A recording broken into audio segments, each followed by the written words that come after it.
Welcome to another episode of I Can Do That. I'm David Lyle, your host, and this time we're building this candle holder. It is made out of walnut and plywood and uses these egg crate joints to hold it all together. It's a good bit of table saw work, but we're going to walk you through it, so stick around. Before we get too far into this build, I want to take a moment to thank our sponsors, Woodcraft and Type Bond. At Woodcraft, we picked up our materials, our 1/8-inch plywood, which is a nice birch, and then our walnut as well, both in really convenient sizes for a small project like this. We're not breaking down huge items. And then we also picked up our glue, which is a super glue, CA glue, and accelerator to help with the small joinery.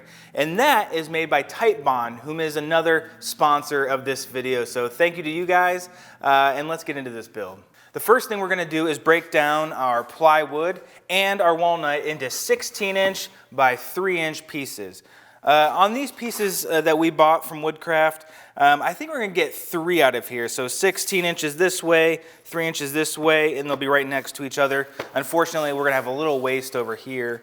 So I'm going to get those cut and ripped, and then we'll be ready to move on.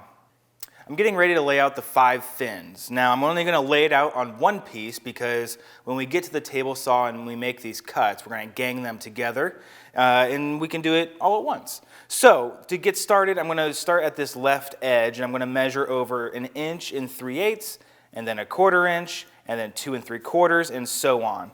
This dotted red line represents this straight edge, which will eventually be rounded into this final shape. And then, once I have these marked out along the edge, I can come up and measure this height that the fin's going to sit at. And so this is 1 inch and 3/16, this is 1 inch and 3/8, and so we need to carry all these dimensions over appropriately.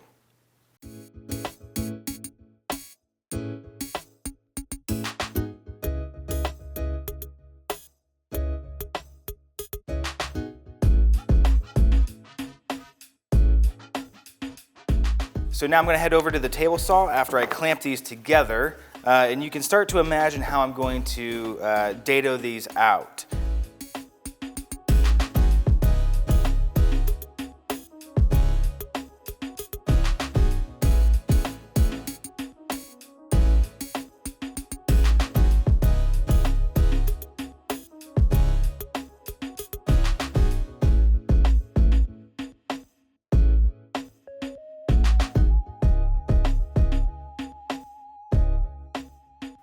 So I just got done cutting these on the table saw, and now I've laid out the arc here. What I did is I measured 1/2 inch up from the bottom to here, and then I placed these squeeze clamps just so, not giving it a whole lot. There's like 1/4 inch where I'm kind of fibbing a little bit. But then I did it to both sides, and I bent the ruler to off of that point and that point over there, and then I drew my line. One other thing before we head to the bandsaw to cut this arc out is I'm going to sandwich my walnut pieces in here because I don't want that to blow out.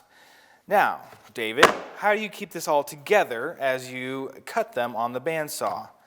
I am going to send a 23 gauge pin all the way through here. And I hope I have some that are long enough or I'm going to come through both sides. And that will hold them together. You could also use double stick tape or bubble gum. Coming straight off the bandsaw, your curve's not going to be perfect, especially if you're like me. If you're coming from a jigsaw, you'll also have lots of issues with ridges and bumps where you varied from the line. So we are going to use our random orbit sander to take this down to the line. While you're sanding this across this arc, make sure that you don't rock the sander because then you'll end up with rounded edges. It just won't look good. So stay conscious of that, and then just work your way down. Don't take too much off, but you'll get there. Now that we have everything sanded into its shape, we're going to cut all of these apart. I will need to break apart the pins that I had put in here, but before I do that, I want to keep everything together, and I started to mark these before realizing I was using a failed marking system. So I threw lines down the middle here, 1 line, 2 lines, 3, 4, but those are perfectly in line with the waist of the fins as I cut them. So I'm going to mark with actual numbers really close to the actual dado there. And so that's just 1, 2, and 2, and 3, and 3. Oh, yeah, 3, and 4, and so on. And that way we'll keep track of these, because once these all come apart, they're all shaped to look like each other, so we don't want that to happen. So I'm going to head over to the table saw, and I'll show you how I'm going to cut each of these apart. So I've laid out this piece with all of the cuts that I need to make to break this piece off, and this piece, you can see my waist here, and then I haven't marked it over here because I'm going to do my trick where I flip this while the fence is set. So I only need to cut it here, and then I'll move it to cut this line, and this line, and then we will be home free. I went ahead and made a shoe so that I can push this safely.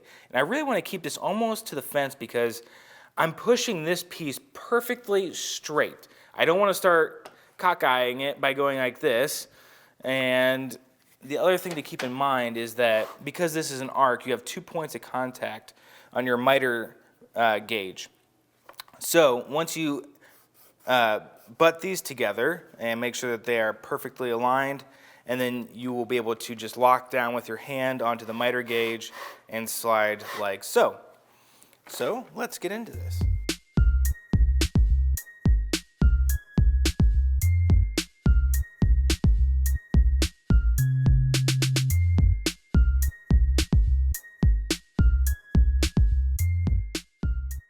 So as the pieces get smaller, you might start to get uncomfortable on the table saw. One option is to run them on the bandsaw. Another option is to use a handsaw with a fine-tooth blade. So we have all of the fins cut out and laid into their appropriate stacks, 1 through 5.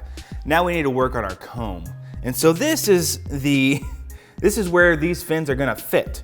So we will be cutting out this section that I've colored in, and these will slide onto them like this. And so out of this giant block, we're only using this little square and then about 1 inch this way. But to cut these, it's easier to run the entire big block over. We wanted to have the most control possible. Now we found with the blade that came with our saw that the fit was close, but a little tight. So for each of these notches, we are going to make a pass and then bump the fence just a touch. And then we'll get this nice friction fit there. So we are gonna head over to the table saw and start working on these notches.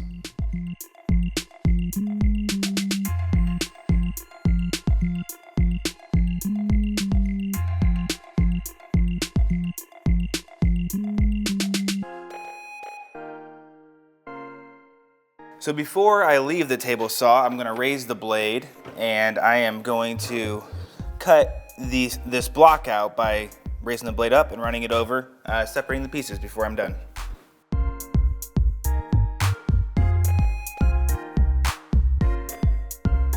So now we're about to make a cross cut to free this piece from the big block.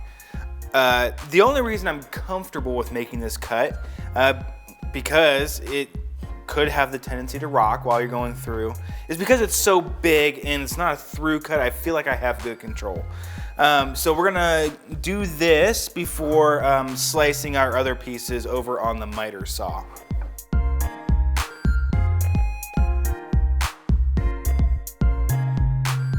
So we're ready to dice our combs, and we have a fence back here to prevent the small pieces from going backward, and then a stop block over here set to exactly the thickness that we need for our other fins to fit inside of them nicely. So I'm going to be making these cuts, and the thing is you need to watch your fingers.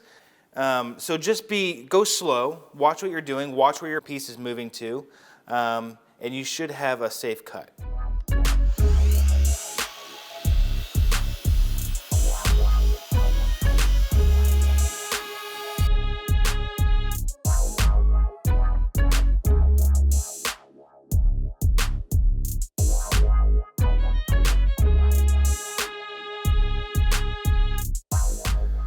with all of the combs done, I was able to put the fins in the combs, and it's really starting to take shape. What we need to work on now are the dividers that go between each of these. And so I have some leftover 1/2-inch plywood that I'm going to use for that. And so these will sit at the bottom of this arc, and from there the votive will sit. And depending on your candle, it might be recessed into the project or sit a little proud like ours will. So I'm going to get those cut, and then we can get into this glue up. I've made sure that I have all of my fins in the right order that matches the arc. You want to make sure that it's the same, because when you cut that on the bandsaw or the jigsaw and then sanded it, the sides might not be exactly the same. So here's how this glue up's going to work. This first fin is going to be matched exactly to the end here, and the bottom and the top, just making sure that everything matches as it did when we cut it. Once I spray the accelerator on here and put the glue on here and line it up, I'll have about 8 seconds to position this. And then we can put in our next piece, which is one of the candle platforms. And so that's gonna sit just right down at the bottom, and you don't want it protruding past the piece, but right at the bottom and flush against here. And again, accelerator and glue. Once I get to the next section, I'm going to take one of these other pieces and put it at the top so that I can align this one using both of those.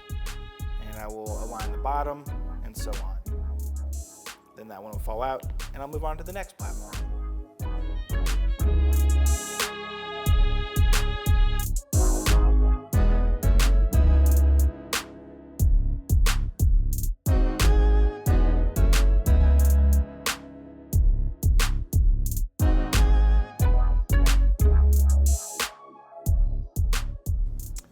All right, with all of these in place and starting to cure, I am going to put CA glue on each of these pieces and spray this with accelerator and hope that I lay it in the right place. All right, we got a spray coat of lacquer on this whole thing, which helps with getting in between the fins and all of that. And after that dried, we lit the candles, and I think it looks great. I'm really happy with how this turned out. You know, there's a lot of small cuts and things to sort out during this build. It's a little more complicated than the average I can do that build. But you know what? This would make a great Christmas gift. And so if you were to batch a bunch of these out, it would be well worth your time. And with that, thank you for watching I Can Do That, and thank you to our sponsors Woodcraft and Type Bond. We'll see you in the next episode.